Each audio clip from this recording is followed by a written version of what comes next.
Hey folks, what's up? Yeah, it's Wednesday, I know, for anyone who's watching live, but yes, this is a special episode. I mean, not like a very special episode like an 80s thing, but this is just me wanting to speak to you for a couple of minutes and give you a bit of a list that I've got of comics that you definitely should be reading. So on that note, folks, this isn't going to be a long one, but it's going to be a good one. Cool? I bet. Are you ready? All right, let's go.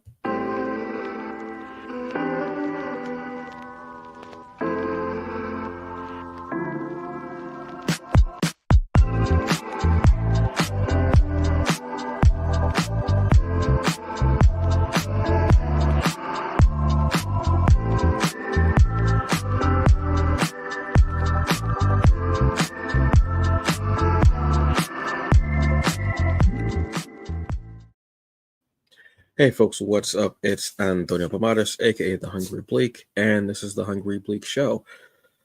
So it's been a couple weeks. I haven't been around.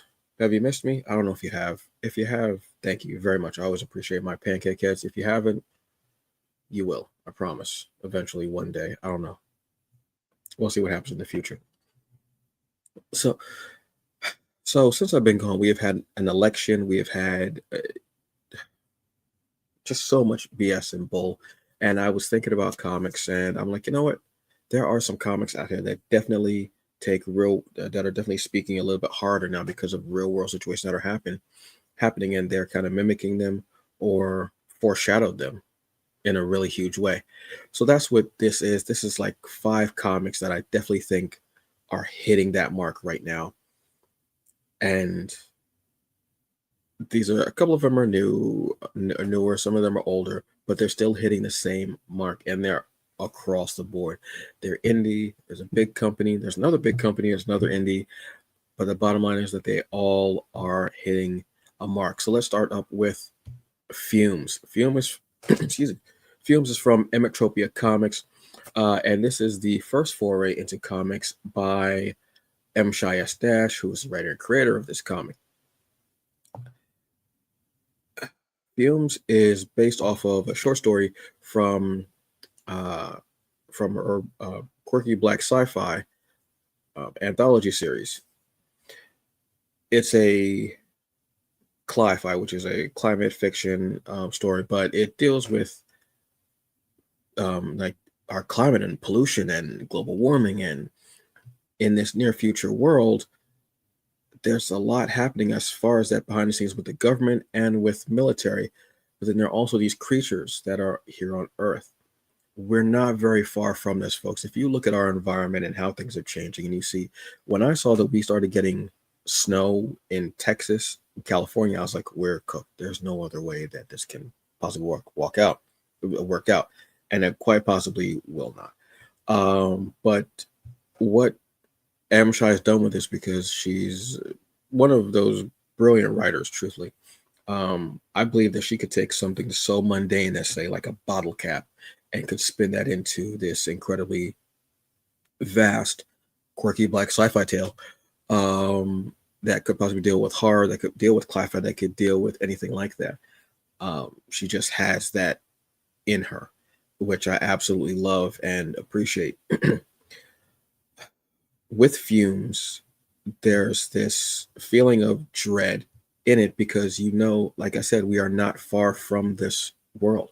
We are not far from this world where the environment is so done that we might have to start wearing respirators every day, that we can't go outside for more than 10 minutes, or that from the ice caps melting, there might be something in there, some type of bacteria, something like that, some type of thing that we don't know about, microbe that we don't know about, that could end up being possibly some type of parasitic creature, powers or not, that we might get. I wouldn't mind getting powers from a symbiote. I'm going to be honest with you. I was always kind of a Venom fan in that way. But this is a comic that hits hard because our environment is so just cooked and trashed. All the trash that we have, all the people that we have, all the waste, everything, where's it all going to go? And we just keep making it worse and worse and worse. So Fumes is a bit of a, is like on that precipice of being a real story. What I love about M. Shy is M. Shy is a mix of like Jordan Peele and Octavia Butler, maybe. She just I feel like her stories are foreshadowing so much of what's they're obviously telling stories about what's happening now, but also foreshadowing things in the future because of how we're going as far as humanity. This was a great debut comic from Emmetropia, and I'm thinking if this is what she has in the chamber, I cannot wait to see what is in the clip. Also, this was an introduction for me to two incredible artists that were a part of this, because this was scripted by M. Shias Dash and Greg Burnham, who you know from, excuse me, Tuskegee Airs, also written Superman. I mean, those are two phenomenal properties right there. Lettering was done by Dave Vision Maines. But we also have these two artists that I did this, like I said, this is my introduction to them. It's Tia and Tahila Ancom. They did a phenomenal job with this book. Absolutely beautiful. Just everything sings in this book so greatly. So yes, go and check this out.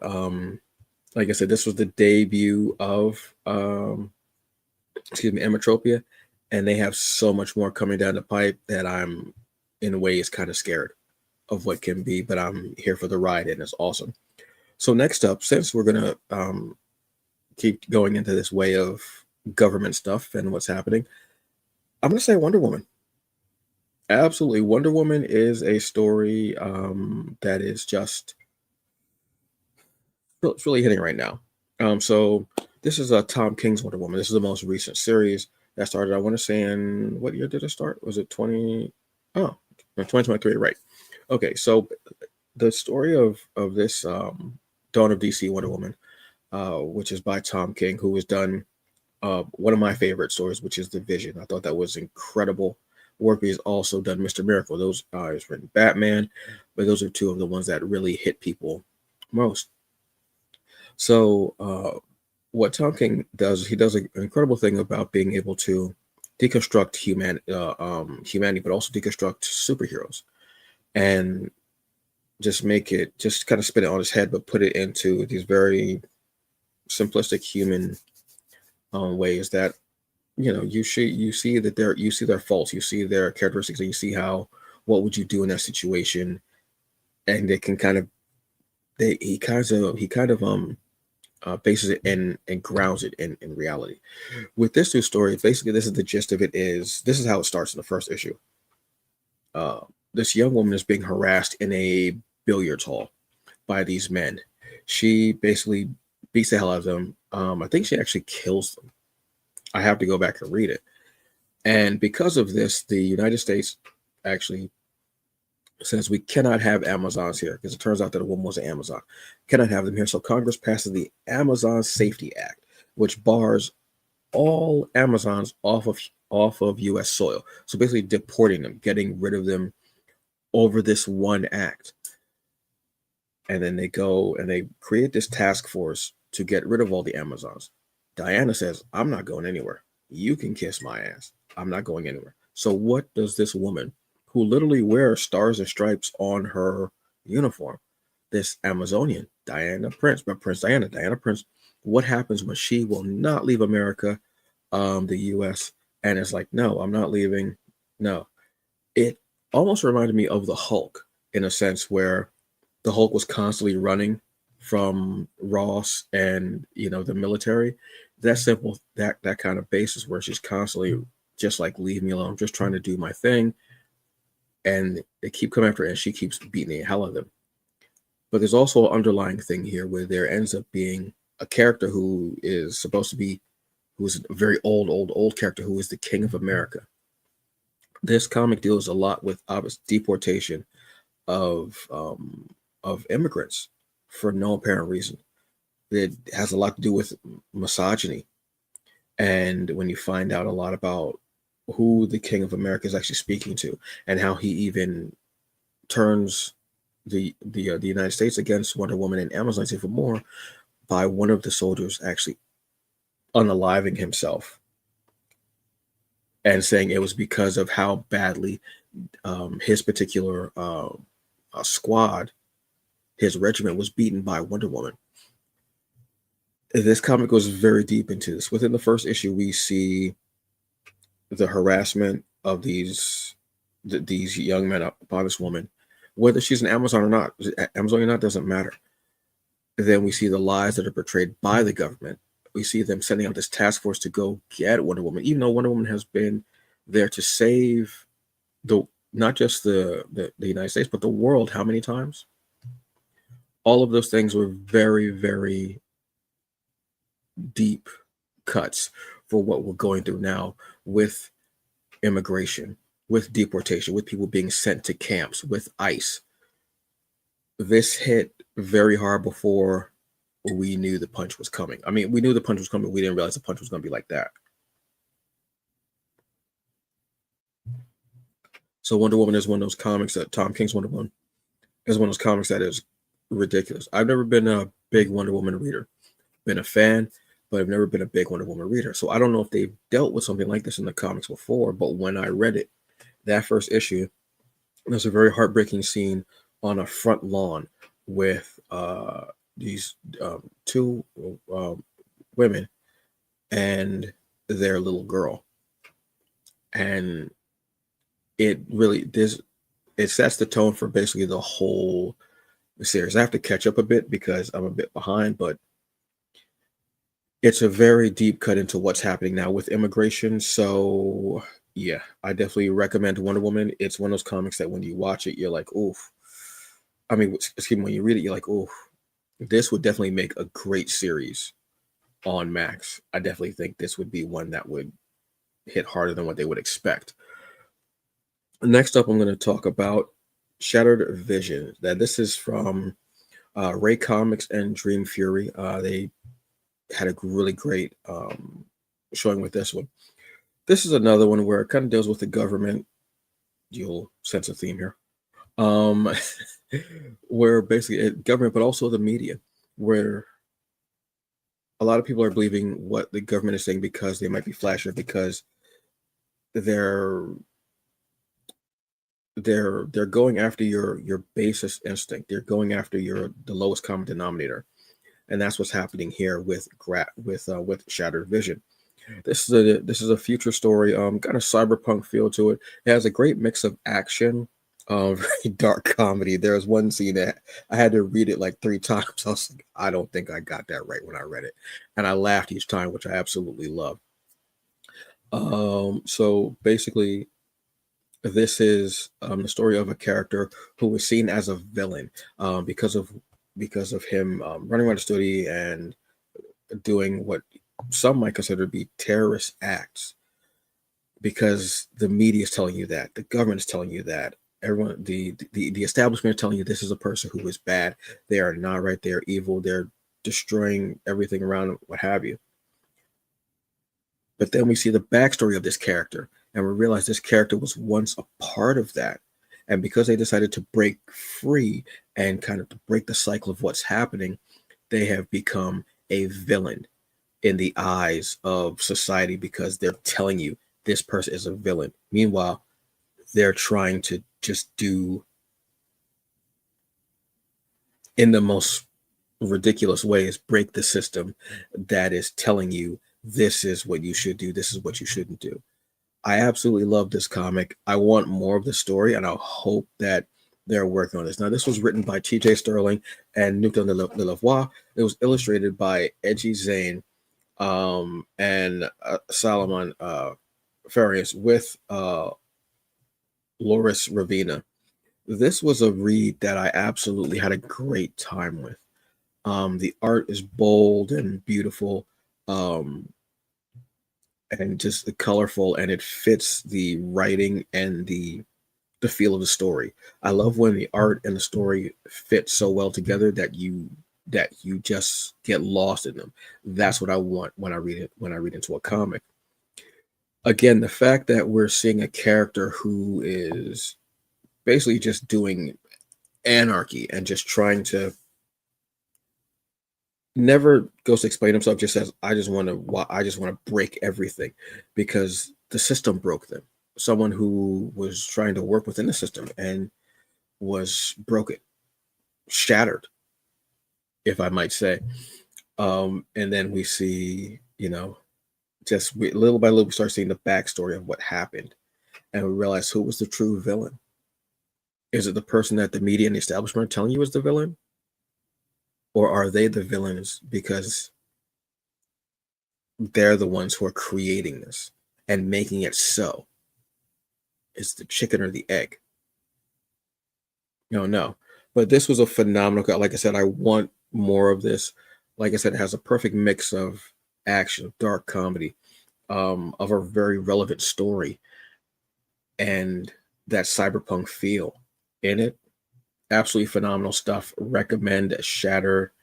Excuse me, Shattered Visions. It was just phenomenal reading. Absolutely loved the book. This one actually got me a little upset when I read it. I had to actually stop reading it because I got a little pissed off. Within the first 5 minutes or so, I stopped reading it and I said, "Yeah, you know what? I'm good. I'm good. I'm good." And I kind of just I kind of just walked off, and I was like, "Yeah, I'm good." And that is Soul Nebula. Now, this is out of Subsume Studios. Absolutely love this book, and again, I was a little upset when I read it, but it was for a great reason that I was upset when I read it because the story affected me within the first few pages. So this is, like I said, from Subsume Studios. This was created by Dedrin Sneed. You know Dedrin. I swear Dedrin is a Time Lord, and his hat is his TARDIS.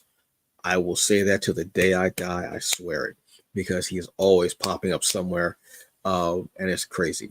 This is written by Robert Jeffrey II. We all know him. Phenomenal writer. He's written, excuse me, Route 3, Green Lantern, uh, Mind to Avenge, one of my favorite books, obviously. Gilded Age. He is also one of the co-hosts of TBA News right here on the Hungry Bleak channel. Awesome. Art and panels are Matteo Illuminati. I feel like they're a duo that I need more and more. They are a duo that I feel like are like they're like Capullo and Snyder for me. I'll say it here. I'll set it. Capullo and Snyder. Bring it. Do it. Colors and letters are Loris Ravina. Again, here we have. Editors were Dedrin Sneed and Robert Jeffrey. And Soul Nebula Story World developed in partnership with Milton J. Davis. Phenomenal names right there, folks. I gotta be honest with you. My goodness. It left me. It left me. I had it right up in front of my face and left me. Milton J. Davis, like I said, Egg Embry, and Kenesha Williams. So basically, the story with this one is that new pilgrims, who, let's say, they're the cousins of colonizers. Let's just say that. If you know, you know. Yeah, they are leaving Earth and going to find somewhere else to pollute and colonize and destroy with their BS. I'm actually going to show you a tab of some of the art because it's just beautiful. I love Matteo Illuminati's art. I absolutely love it. It just brings everything. So we see them, actually planning to leave and go somewhere else, and they run away. These new pilgrims, and they're going to go find another world to destroy and start and enslave and murder and massacre a whole other race of people, as they are apt to do with whatever land they set their toes upon. I don't care. And it's that story. That's how it starts out. But as we go, because Robert, he loves a space opera, we begin to see that there is this crew being formed that is going to go into space um, to go after them. And just I love how Robert writes about space and exploration because it's such a love of him. If you want to fill up a day, ask Robert about Star Trek.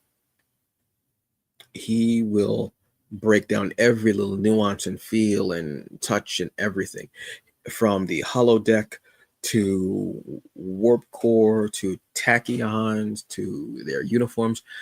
Robert is a memory bank of Star Trek.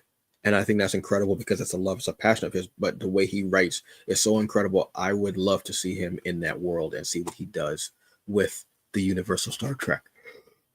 I would love to see him write something for Lower Decks. I think that would be such a way for him stretching muscles that I don't think he thinks he has, but I know he has, with more of like the comedy and such like that, which would be phenomenal.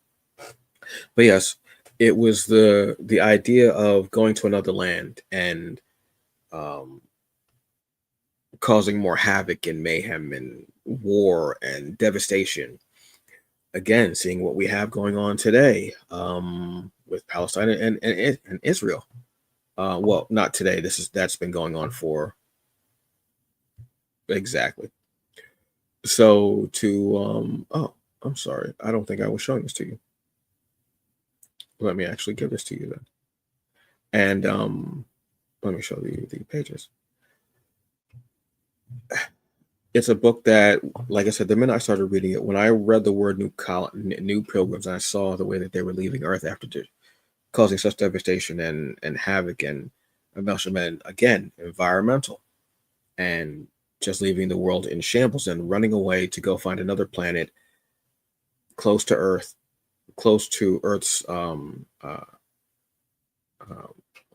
resources, and being able to live upon that planet and doing the same thing over and over again got me so hot and got me so annoyed. When you see what new pilgrims, colonizers have done in countries with people of color, and them going to these alien worlds where the people are of color, they're all different species, but they're still people of color. It still hits a bit, and it still makes me go, what the hell? And I get upset. But that's how new the story hit me. Robert has a great way of invoking those feelings and emotions in me when I read something of his, because he knows how to touch that nerve. He knows how to create the tension there, and you feel it every day, because unfortunately we have not just felt it, but we have seen it continuously. So Soul Nebula is definitely one to go pick up. I need to actually read it again, but this is from Subsume Media, and yes, please go and check it out because it is so well worth it.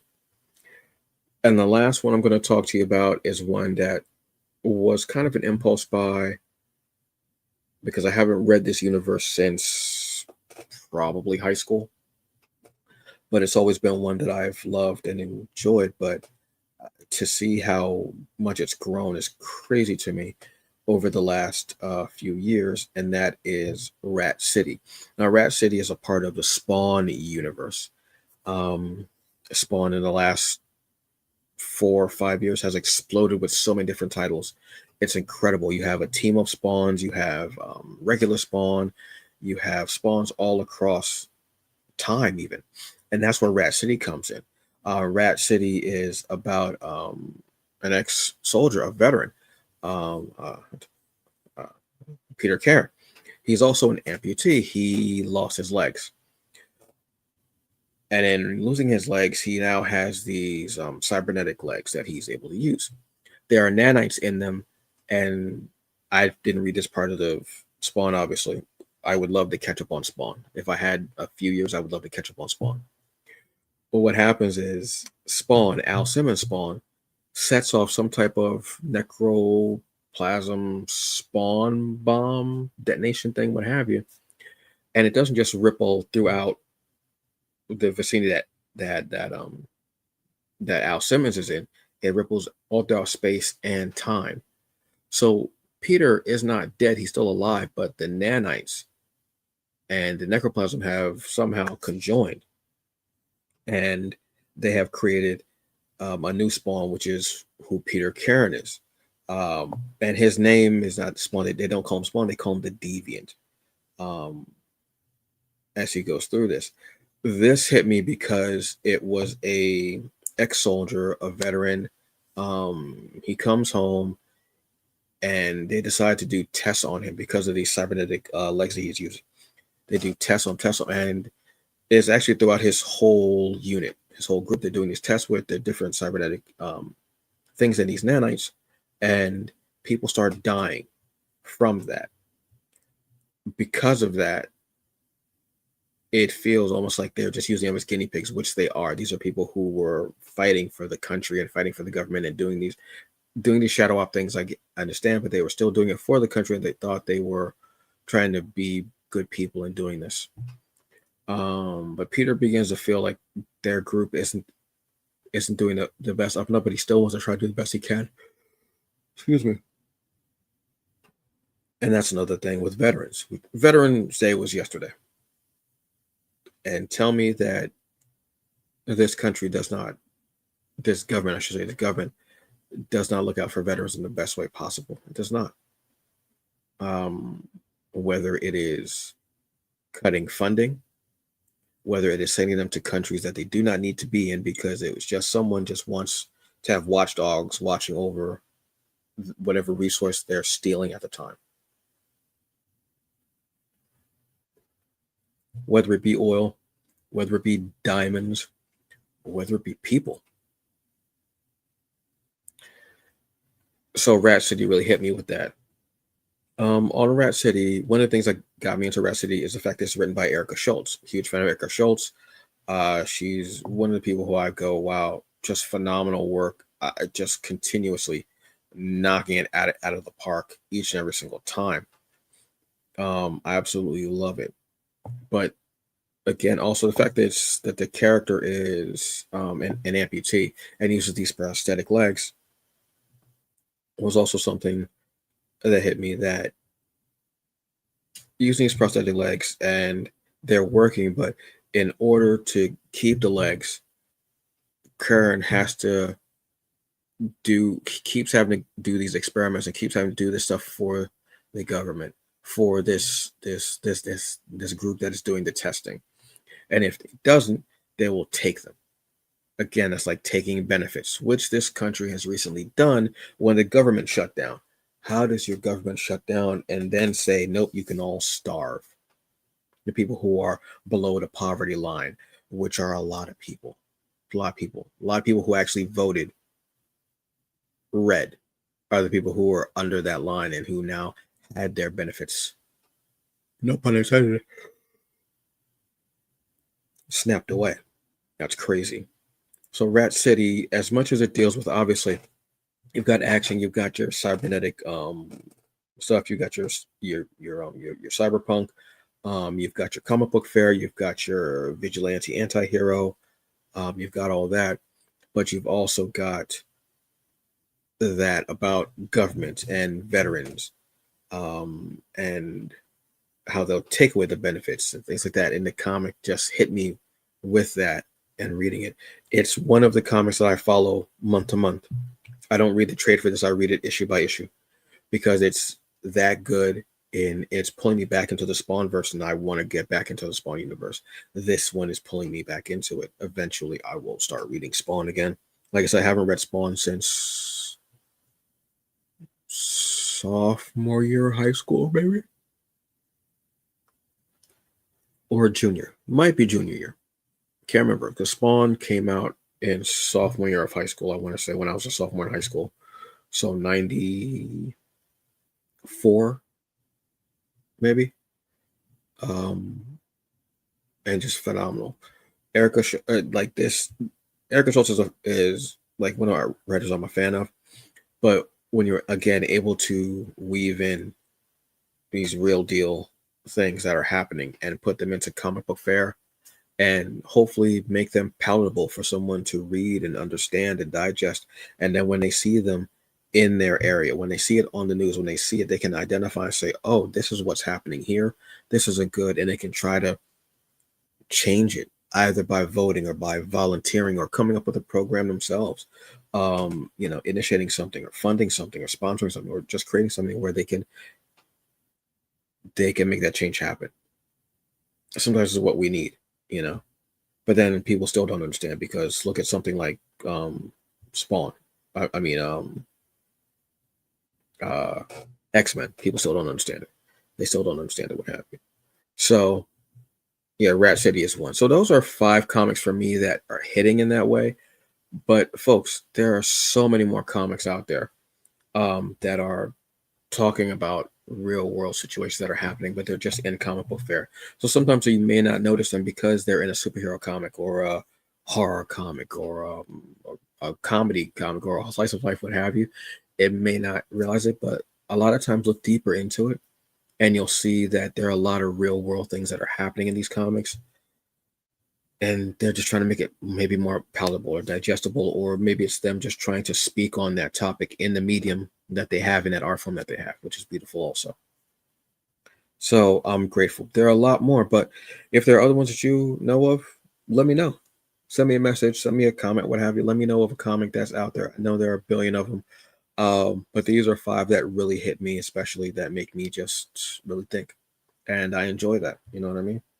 Um, I Birdie, thank you very much. Look, man, it's that time of year. It is hoodie season. I've had this hoodie for I've had this hoodie for over 10 years now. Now that I think about it, I had this hoodie when I was working at Toys R Us. Like, yeah, I was. Yeah, it's been that long. Yeah, God, yes. So you know it, man. Yeah. So it's hoodie season, and this is what makes me feel comfortable, and I'm gonna roll with it. I'm gonna rock with it. So, folks, thank you very much. I want you to enjoy the rest of your evening. Please be safe. And I will see you next week with TBA news and with the Hungry Bleak. All right. You have a very good evening. Enjoy the rest of it. And I'll see you later. All right. Peace.